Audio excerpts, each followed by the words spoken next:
नमस्ते। कल शायद पहला वीडियो डाला था तो नमस्ते करना भूल गया। क्षमा चाहूँगा।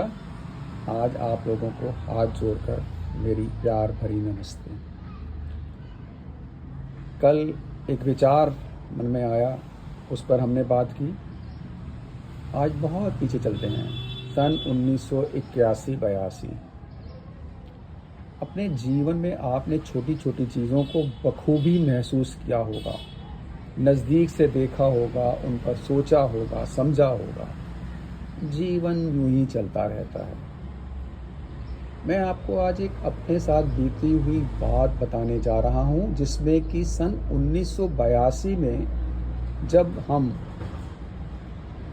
स्ट्रगल कर रहे होते हैं, या ये कहें कि नौकरियों की तलाश में इधर से उधर कहीं ना कहीं भटक रहे होते हैं, तो ऐसे में जब मैं रोज़ अपनी सुबह घर से निकलता था तो एक छोटा सा इंस्टांस, एक छोटा सा वाक़या मेरे साथ घटना कहूँ, दुर्घटना कहूँ, लेकिन हाँ, मैंने महसूस किया उसे। आप इन चीज़ों की तरफ ध्यान देंगे तो शायद आपको भी लगेगा, आप भी अपने आप को इन बातों से जो मैं करने जा रहा हूँ को रिलेट कर सकेंगे।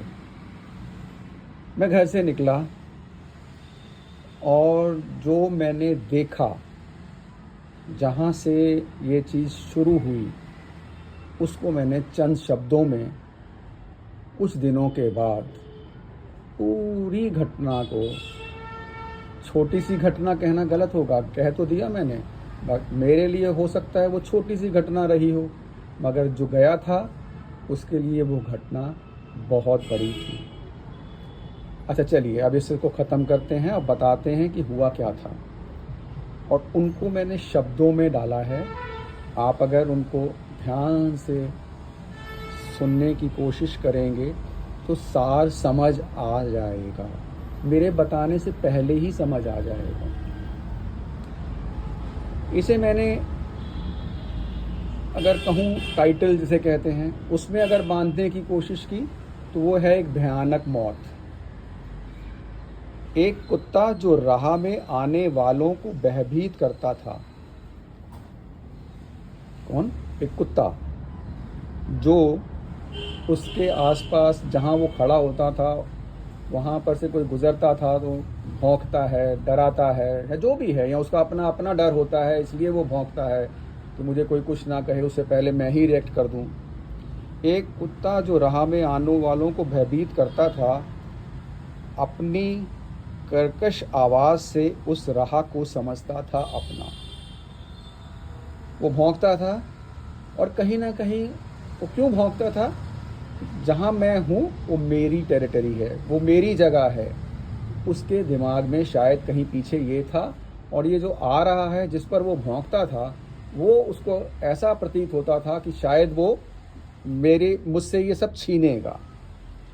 मैंने देखा था एक दिन तड़प रहा था किनारे वाले नाले के पास।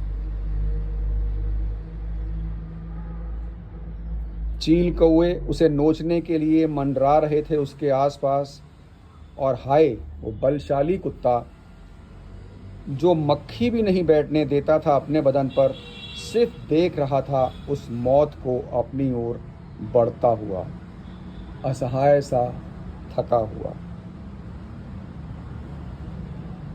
इस छोटे से छंद से, इस छोटे से पैराग्राफ से आपको समझ आ गया होगा कि मैं क्या कहने जा रहा हूँ, मैं क्या बात कर रहा हूँ। अगर नहीं तो आगे बढ़ते हैं। अगले दिन वहाँ सिर्फ मांस व हड्डियाँ थीं। अगले दिन फिर मैं सुबह जब जा रहा था तो देखा मैंने कि वो ना भौंक रहा था, ना वो उस जगह को अपनी समझने की अब क्षमता रखता था। सब समाप्त हो चुका था। वहाँ सिर्फ मांस व हड्डियाँ थीं। उड़ गए थे प्राण। वह कुछ दिन बाद मैंने उसकी वो हड्डियाँ पैर से टटोल ली थी।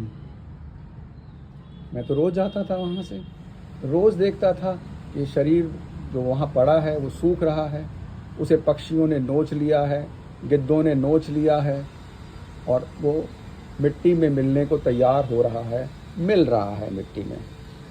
मैंने जिज्ञासावश उसके उस हड्डियों को पैर से टटोला, मिट्टी बन गई थी, मिट्टी में मिलने को तैयार।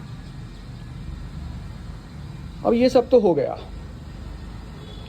एक जो प्राणी था वो उसकी कहानी खत्म हो गई, लेकिन मुझे उस वक़्त आश्चर्य हुआ जब एक और कुत्ता वहीं पर उसी राह पर भौंक रहा था। अब आप कहेंगे आश्चर्य क्या हुआ, कुत्ता तो भौंकता है और राह पर ही तो भौंकता है। नहीं, मुझे आश्चर्य इसलिए हुआ कि शायद उस कुत्ते ने वो भयानक मौत देखी थी। आश्चर्य इस बात का नहीं था कि वो भौंक रहा था, आश्चर्य इस बात का था कि उसने वो भयानक मौत देखी थी। और हम सब भी यही करते हैं। हम सब दूसरों की ज़िंदगियों में जो घटनाएं घटती हैं उनसे सीख नहीं पाते। हम फिर वही गलतियां दोहराते हैं, दोहराते जाते हैं और अंत का सबका है। अंत तो आना है। इसमें कोई अपने आप को कहे कि मैं समाप्त नहीं होऊंगा, ये तो संभव नहीं है। तो जब अंत होना है तो वो कर्कश आवाज़, वो ज़बरदस्ती की मलकियत, वो किसी को डराने की स्थिति ऐसी पैदा ही क्यों होती है? हम क्या भावनाओं पर वश रखकर प्यार से, सहयोग से एक दूसरे के साथ मिलकर ज़िंदगी नहीं गुजार सकते? क्या ज़रूरी है कि हम दूसरों को डरा कर ही जिएं? बस इतना सा कहना चाह रहा था। और ये साथ में ये भी कहना चाह रहा था कि आसपास के माहौल में जो छोटी छोटी घटनाएं या बहुत बड़ी बड़ी घटनाएं कभी कभी बहुत बड़ी सीख दे जाती हैं। कोशिश करें कि इन चीज़ों को गहराई से देखें और उनमें से निकलते हुए अपने लिए अगर कोई संदेश हैं तो उनको हम लोग समझें। नमस्ते।